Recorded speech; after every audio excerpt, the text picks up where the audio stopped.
كوران تخطاتلتنا زي مدب academic educational and teaching program يو ያው ከም ዝፍለጥ እዚ መደብ እዚ ተምሃሮ ተምሃሮ ከመይ ገይሮም ብትምህርቶም ጎበዛት ይኾኑ ኣብ ትምህርቲ መዳይ ከመይ ኢሎም ቁም ነገረኛታት ይኾኑ ከመይ ገይሮም ትምህርቶም ከም ዝፈትዉ ገይሮም ይቕረፁ ብትምህርቲ ከም ዝነፍዑ ከመይ ምግባር ይከኣል በዓልቶም ንወለዶም ዝሕጉሱ ተምሃሮ ጌርካ ምቕራፅ ከመይ ይከኣል ብዩቲዩብ መልክዕ ዘምህርን ዘስተምህርን ፕሮግራም እዩ እና ኣብ ዩቲዩብ አካዳሚክ ኤዱኬሽናል ኤንድ ቲቺንግ ፕሮግራም ኢልኩም ኣትኹም ትምህርትኩም ክትከታተሉ ትኽእሉ ኢኹም ፔጅና ላይክ ሼር ግበርዎ ሳብስክራይብ ንግበሩ ከምኡ ኢልና ሎማዓንቲ ነቕርበልኩም መደብ ተምሃሮ ከመይ ጌርካ ትምህርቶም ከም ዝፈትዉ ምግባር ይከኣል ትምህርቶም ብኣግባቡ ከም ዘፅንዑ ከመይ ምግባር ይከኣል ትምህርቶም ብትምህርቶም ከም ዝግብዙ ከመይ ምግባር ይከኣል ዝብሉ መዳያት እዩ ከቕርበልኩም ያው ከም ዝፍለጥ ተምሃሮ ማለት ልክዕ ከም ትሪእዎ ዘለኹም ሳዕሪ ዓበይቲ ዝኾኑ መሸላት እዮም ያው ብዙሓት ተዛረብቲ ብዝተፈላለዩ ቋንቋ ህፃናት ዕንበባ እዮም ይበሃል ያው ከም ትሪእዎ ዘለኹም ኣናእሽተይ ዕንበባ ከምኡ ዝኾነ እዮም ናብ ፍረ ናብ ዕብየት ንኽበፅሑ ያው ግቡእ ዝኾነ ክትትል የድልዮም ናይ ወለዲ ናይ መምህራን ናይ ሕብረተሰብ ናይ ትምህርቲ ቤት መምሃራንን ዝምልከቶም ናይ ምምሕዳር ናይ ትምህርቲ ምምሕዳር ኣካላትን ስለዚ ያው ወለድኩም ደቅኹም ትምህርቶም ጎበዝልኩም ቁም ነገረኛታት ክኾነልኩም ክትገብርዎም ኣለኩም እዚ ሳዕሪ እዚ ክዓቢ እንተኾይኑ ዝተፈላለዩ ግብኣታት የድልዮ ተምሃሮ እውን ያው ክዓብዩ ዝተፈላለዩ ግብኣታት ክወሃቦም ኣለዎ ልክዕ ነዚ ሳዕሪ እዚ ፅቡቅ ዝኾነ ሓመድን ማይን ማዕድናትን ከም ዘድልዮ ኣየርን ፅቡቅ ኣየርን ከም ዘድልዮ ህፃናትን ኣብ ሂወቶምን ብትምህርቶምን ብኣግባቡ ንክዓብዩን ንከምዕብልን ግቡእ ዝኾነ ግብኣት ክወሃቦም ኣለዎ ግብኣት እዚ ከዓነይ ብመልክዕ ምግቢ ጥዕና ገለ ውሃብ ጥራሕ ኣይኮነ እንታይ ዳ ትምህርቲ ማለት እዩ ምክሪ ሓሳባት ትምህርቲ ኣስተምህሮታት ክትትላት ኣድናቆታት የካትት እና ሎማዓንቲ ነካትቶ ፕሮግራም ነዞም ተምሃሮ እዚኣቶም ኩሉ ዝኾነ ግብኣት ወይ እታወት ንምሃብ ፅቡቅ ዝኾነ ኢንፑት ክረኽቡን ፅቡቅ ዝኾነ ኣውትፑት ፕሮዲስ ክገብሩን ንምግባር እዩ ዝኸውን በዚ መሰረት እቲ ሓደ ናይ መጀመርያን ንተምሃሮ ንዕሸላትን ተምሃሮን ንቆልዑን ዘድልዮም ግብኣት ምክሪ ምሃብ እዩ ብዛዕባ ትምህርቲ ብዛዕባ ሓፈሻዊ ሂወቶምን ምክሪ ምሃብ እዩ ምክሪ ምሃብ እዩ ሓደ ምክሪ እንታይ እዩ እቲ ዘድልዮም ግብኣት እንታይ እዩ ትምህርቲ ንክፈትዉ ምግባር ቁፅሪ ሓደ ተምሃሮ ትምህርቲ ክፈትዉ ክግበር ኣለዎ ልክዕ እዛ ሳዕሪ እዚኣ ፅቡቅ ዝኾነ ሓመድ ፈርታይል ዝኾነ ሓመድ ወይ ልሙዕ ዝኾነ ሓመድ ከም ዘድልያ ተምሃሮ ብኣግባቡ ንክትዓብን ያው ብኣግባቡ ንክትዓብን ፅቡቅ ሳዕሪ ንክኸውን ዕንበባ እውን ፅቡቅ ዕንበባታት ንክኾና ፅቡቅ ዝኾነ ናይ ሓመድ እታወት ልሙዕን እኩል ዝኾነ ትሕዝቶን ዘለዎን ሓመድ ከም ዘድልዮ ኩሉ ተምሃሮ ኣገዳሲ ዝኾነ ሓደ ዓብዪ እታወት ያው ትምህርቲ ንክፈትዉ ክግበሩ ኣለዎም ተምሃሮ ትምህርቲ ንክፈትዉ ክግበሩ ኣለዎም ስለዚ ተምሃሮ ትምህርትኩም ክትፈትዉ ኣለኩም ትምህርትኩም ከይፈተኹም ብኣቋራጭ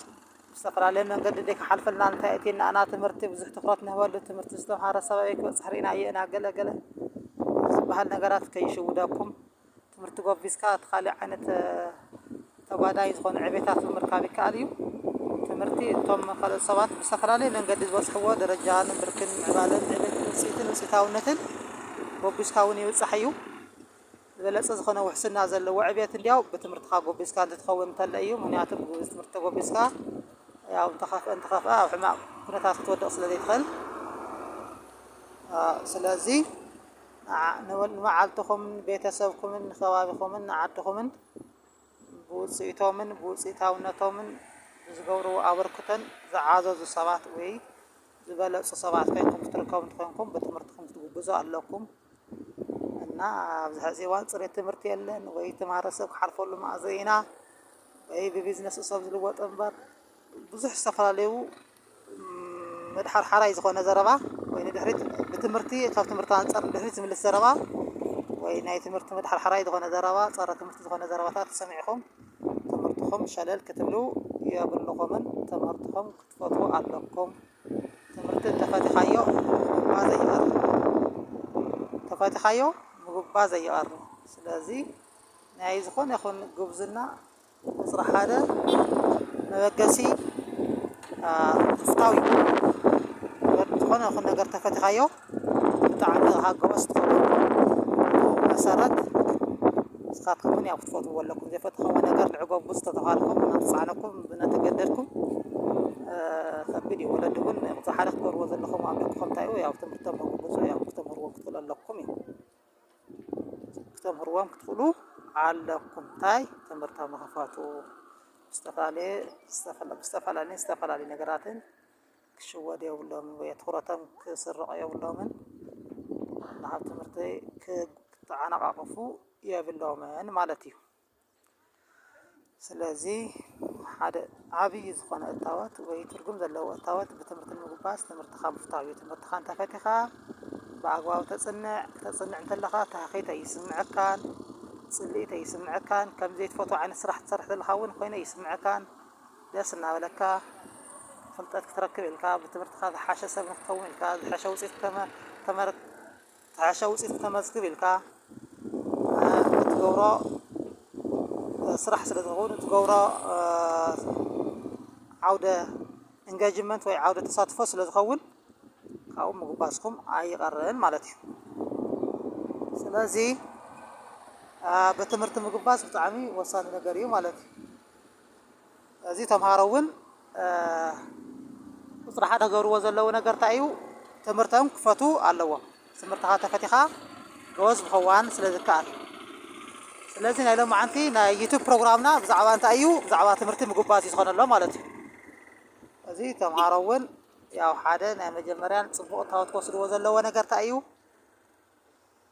ትምህርቲ ምጉባዝ እዩ ልክዕ ዘን ሳዕርን ዕምበባን ትርእይዎን ዘለኹም ፅቡቕ ዝኾነ ፈርታይል ዝኾነ ሶይል ከም ዘድልየን ወይ ሓመድ ከም ዘድልየን ተምሃሮ እውን ፅቡቕ ዝኾነ እታወት ክሕዙ ኣለዎም ንሱ እውን ትምህርቲ ንፍቶ ዝብል ማለት እዩ ኣዋ እዚ ከዓነይ ተምሃሮ ብትምህርቲ ንግብዙ ብዝተፈላለዩ ኣካላት ክግበሩ ይኽእሉ እዮም ሓደ ወለዶም ካልኣይ ናይ ቤት ትምህርቲ መምሃራንን ምምሕዳር ኣካላትን ካልእ ናይቲ ስርዓተ ትምህርቲ ካሪኩለም ብሕብረተሰቦም ከምዚ ናይና ኣስተምህሮም ሰባትን ትምህርቶም ከም ዝግብዙ ምግባር ይከኣል እዩ ስለዚ ያው እዛ ዕምበባ እዚኣ ፍትዋት እየን ምሽ ደስ በሃሊ ስለ ዝኾነ ትምህርቲ እውን ደስ በሃሊ ባይዘዋይ ልክዕ ከምዚ ዕምበባ ምክንያቱ ብትምህርቲ ዘይተቐረፈ ሽግር የለን ኣብ ዓለምና መብዛሕትኦም ናይ ዓለምና ኣስተዋፅኦታት ካብ ናይ ቀደም ስልጣነ ክሳብ ናይ ሕዚ ዘለዉ ዓበይቲ ስልጣነታት መብዛሕትኦም ፀገማት ዝተፈትሑ ብትምህርቲ እዩ ስለዚ ትምህርቲ ብገዛእ ርእሱ እውን ተፈታዊ እዩ ልክዕ ከም ዕምበባ ተፈታዊ እዩ ስለዚ ትምህርቲ ክትጉብዝ ጥራሕ ኢልካ እንተይኮንካ ክትፈትዎ ዘለካ ንሱ እውን ተፈታዊ ስለ ዝኾነ እዩ ስለ ዝተምሃርካ ፍልጠት ትረክብ ክእለት ተመክሮ ሓበሬታ ትረክብ ናይ ኣተሓሳስባ ኣድማስካ ይሰፍሕ ዝተፈላለዩ ነገራት ኣንቢብካ ክትርዳእ ትኽእል ዝተፈላለዩ ነገራት ክተገላብጥ ትኽእል ስለዚ ያው ከም ዕምበባ እውን ተፈታዊ ስለ ዝኾነ ትምህርቲ ንስኻትኩም ትፈትውዎ ዘለኩም ንምጉባዝ ኢልኩም እንተይኮነስ ምስሩ እውን ተፈታዊ ትምህርቲ እዩ ምክንያቱ ምስ ትምህርቲ ዝጎበዘ ሰብ ንዓርሱ ተፈታዊ ትምህርቲ ጥራሕ ዘይኮነስ ብትምህርቲ ዝተጎበዘ ሰብ ዝጎበዘ ሰብ እውን ተፈታዊ ስለ ዝኾነ ማለት እዩ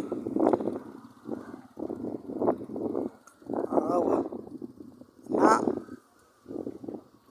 ስለዚ ክስመረሉ ዘለዎ ነጥቢ ብትምህርቲ ምጉባዝ ወሳኒ ምዃኑ እዩ እዚ ትምህርትኹም ፈተው ዝግብዙ ተደሊኹም ትምህርቲ ተፈታዊ ስለ ዝኾነ ፍተውዎ ካብኡ ናፈተኹም ወፅንዑ ፍልጠት መሓዝ ትምህርቲ መሓዝ ብኣይቲ ሰልፍ ፍተውዎ እንጆይ ግበርዎ ከም መዝናነዪ ቁፀርዎ ኣፍቅርዎ ሕቆፍዎ ካብኡ እዚ ኩሉ እንተገርኩም ያው ከምዚ ሓደ መዝናነዪ ወይ ከምዚ ሓደ ፅቡቕ ናይ ስራሕ ዓይነት ስለ ትፈትውዎ ውፅኢቱ እውን ውፅኢታውነትኩም እውን ምጉጓዝኩም ኣይቃርን ስለዚ ዕዉት ዝኾነ ናይ ትምህርቲ ዘመን ይህልወኩም ማለት እዩ ሎማዓንቲ ዘቕረብናያ ፕሮግራም እዚኣ ትመስል ኣብ ቀፃላይ ብቐፃሊ ፕሮግራም ክንረኽበኩምና ፔጅና ላይክ ሸር ግበርዎ ሳብስክራይብ ግበሩልና ካሕሳይ ገብረ መስቀል እየ ዋና ኣካያዲ ስራሕን ወናንን academic educational and teaching program የመስግነኩም ቻው ቻው